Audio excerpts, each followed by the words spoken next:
Hi, good morning, dear students. Dear students, going to deal helping verb. What is helping verb and uses of helping verb and how many parts of helping verb. Dear students, आज हम बात करते हैं helping verb क्या है, यानी कि इससे पिछले क्लास में आपने देखा मेन verb उसके पार्ट्स. आज हम देखेंगे helping verb, इसी को auxiliary verb बोलते हैं.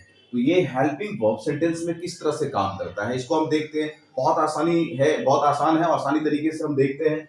तो हेल्पिंग वर्ब की जो बात करते हैं स्टूडेंट्स, तो इसमें सबसे पहले ये समझना बेहद जरूरी है कि इसका उपयोग कहाँ है. इसका जीवन में हर जगह उपयोग है. जब आप पढ़ना लिखना सीखते हैं ना, उस फेज से हेल्पिंग वर्ब की जरूरत है. अब आप देख रहे हैं ना, इज, एम, आर, इस सब का जरूरत कहाँ से है. जब आप पहली क्लास में होते हैं तब से इस चीज का आप उपयोग करते हैं. तो इसे हम बहुत सीरियसली नहीं लेते हैं, परंतु इसका उपयोग बहुत ज्यादा है. तो ज्यादा उपयोग है तो देखना भी जरूरी है. तो आज हम बारीकी से देखते हैं कि इसका लोग कैसे यूज करते हैं और किस तरह सेंटेंस में आता है, कितना आसान है कितना मुश्किल है, इस बात को भी देखेंगे. तो मेरे समझ से अगर ये कहा जाए तो बहुत आसान है. और ये इसका उपयोग सबसे जो जरूरी का चीज है ना, वो हर कॉम्पिटिशन में होता है.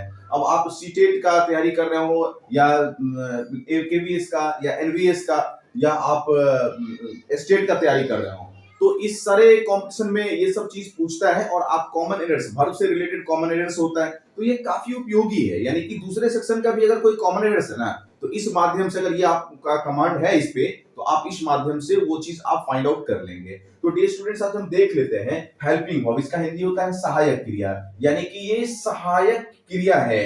हेल्पिंग वर्ब आप समझ ही होंगे, हेल्पिंग का मतलब होता है सहायता देना. तो ये सहायता देने के लिए आता है. किसको? तो भाई मेन वर्ब को, यानी कि मेन वर्ब को, बड़े भाई को सहायता देने के लिए आएगा, इसीलिए इसका नाम है हेल्पिंग वर्ब. तो इसके हेल्पिंग वर्ब, जैसे अब आप देख रहे हैं कि Ram is going to Patna, इसमें गोइंग मेन वर्ब है, लेकिन अब इसको सपोर्ट करने के लिए कौन आ रहा है? तो इज आ रहा है, तो ये हो गया हेल्पिंग वर्ब. इसको हम लोग एक्सुअलरी वर्ब भी बोलते हैं. तो अब आप देखेंगे कि ये कितने फॉर्म में आ सकते हैं. तो ये बात तो आप समझ गए कि helping verb, it comes in a sentence to help the main verb to justify and clarify the meaning of that sentence, यानी कि उस सेंटेंस के मीनिंग को पूरा करेगा.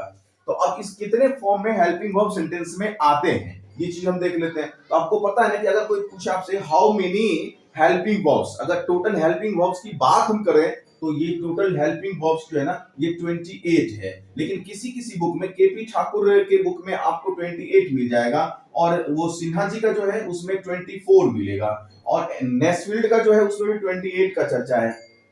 जो भी स्टैंडर्ड बुक है हमारे समाज में जो चल रहे हैं, स्टूडेंट्स उपयोग कर रहे हैं, चाहे वो सीबीएसई के हों या चाहे बिहार बोर्ड के हों या किसी अन्य स्टेट बोर्ड के स्टूडेंट हों, ये मोस्टली जो रेडन मार्टिन, नेस्फील्ड और ये सिन्हा जी और केपी ठाकुर के जो इंग्लिश ग्रामर्स हैं, यही लोग उपयोग करते हैं, यही पढ़ते हैं. तो किसी किसी पुस्तक में 28 है, किसी में 24 है.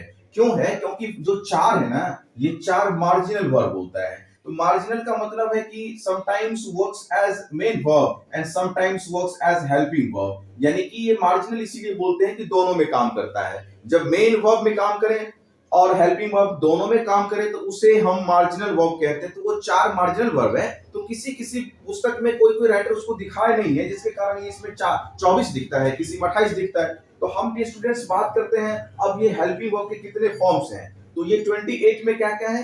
15 ये तीनों फॉर्म मिला के होगा, और 13 मोडाल्स होगा. दोनों अगर हम ऐड कर दें, यानी 15 13 है और प्लस ये 15 है, दोनों को ऐड हम कर दें तो कितना हो जाएगा? 28 हो जाएगा. तो अगर आपसे कोई पूछता है हाउ मेनी हेल्पिंग वर्ब्स, तो आप विदाउट एनी डाउट, किसी भी संदेह, बिना संदेह के आप बोल सकते हैं there are 28 helping verbs used in a sentence. यानी कि सेंटेंस में 28 हेल्पिंग वर्ब्स है. चार मार्जिनल है जो किसी पुस्तक में दिखता है, किसी में नहीं दिखता है, परंतु टोटल 28 हेल्पिंग वर्ब्स है. तो अब इस तीनों फॉर्म में आपको 15 मिलेगा, जो कॉमन और बहुत बेसिक यूज है इसका. हम लोग तो प्रायः फर्स्ट क्लास से लेके, नर्सरी से लेके, प्रेप से लेकर के अभी तक यूज करते आ रहा है, आगे भी जीवन में करेंगे. और खास करके उपयोगी तो ये स्पीकिंग में ज्यादा है, ज्यादा उपयोगी स्पीकिंग में है. तो आप देख रहे हैं टू डू, ये जो फॉर्म है ना, इसमें 3 है. डू है, डज है, डिड है, यानी कि इसमें 3 है. टू हैव जो फॉर्म है, ये सारे फॉर्म्स हो गए. क्या हो गए? इसके फॉर्म, हेल्पिंग वर्ब के फॉर्म्स हो गए, इस रूप में है.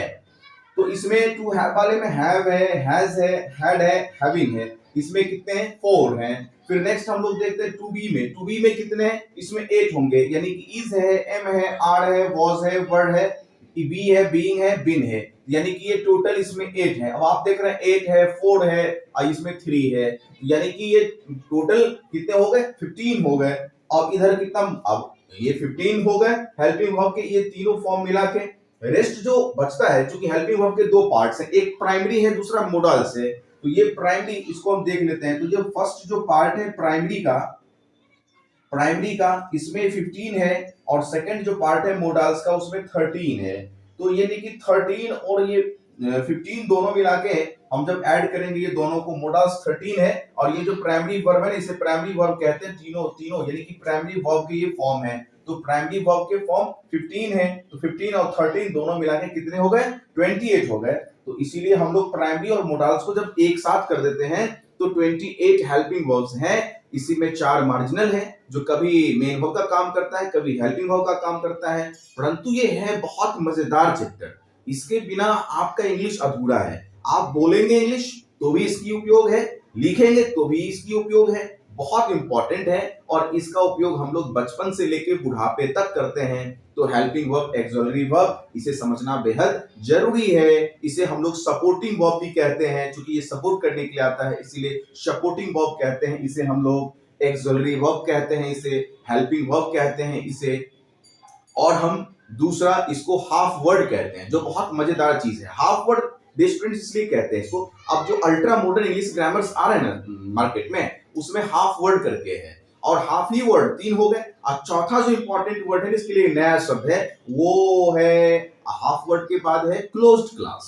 इसे हम लोग क्लोज्ड क्लास भी बोलते हैं। बहुत पुस्तक में हम देखे हैं closed class it means helping verb, half word it means helping verb, full word it means main verb. तो अभी हम लोग हाफ वर्ड यानी कि क्लोज्ड क्लास और एक्सॉलरी वर्ब, ये हेल्पिंग वर्ब, यानी कि 4-5 जो नाम है वो सब इसी का नाम है और यही समझना है आपको। तो ये बेसिक चीज था जो मेरे ख्याल से आई होप लाइक दैट, मेरा ऐसा मानना है, उम्मीद है, आशा है, अभिलाषा है कि आप अच्छे ढंग से समझ गए होंगे।